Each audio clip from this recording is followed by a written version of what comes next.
मनमाड बस स्थानकातील शौचालय बंद असल्यामुळे प्रवाशांची हाल।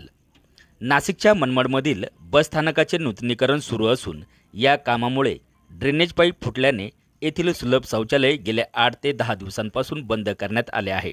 त्यामुळे येथे येणाऱ्या महिला प्रवासी व इतर प्रवासी वर्गाची मोठ्या प्रमाणावर कुचंबना होत असल्याचे दिसून येते।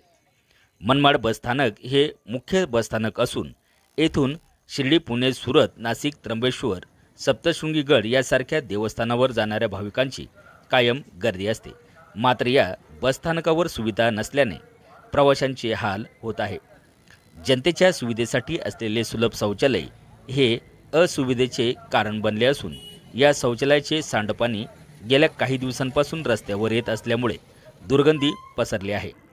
बसमध्ये बसण्यासाठी या घाण पाण्यातून जावे लागत असल्याने पर्याय म्हणून सुलभ शौचालय बंद करण्यात आले।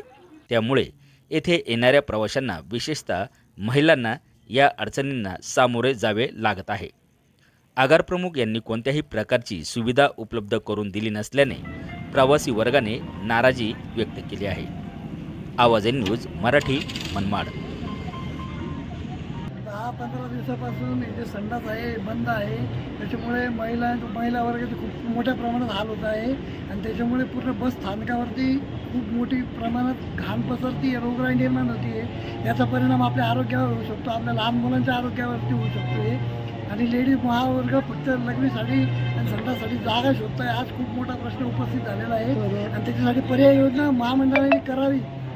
तर आतापर्यंत पर्याय योजना हे जे बंद केलेले जे शौचालय या संदर्भात पर्याय योजना केलेली नाही का अजून? प्रत्येक व्यक्ती फक्त कोपरे कापरे शोधून इथं तिथं आपण जसं आज स्वच्छता मोहीम राबवतोय, पण त्या स्वच्छता मोहीमवर आज काळीमा लावून आज इथं प्रत्येक ठिकाणी बस स्थानकामध्ये घाण निर्माण होती, रोगराई निर्माण होती। प्रत्येक माणूस कोपरे कापरे धरून शौचालय नूतनीचा उपयोग करत आहे।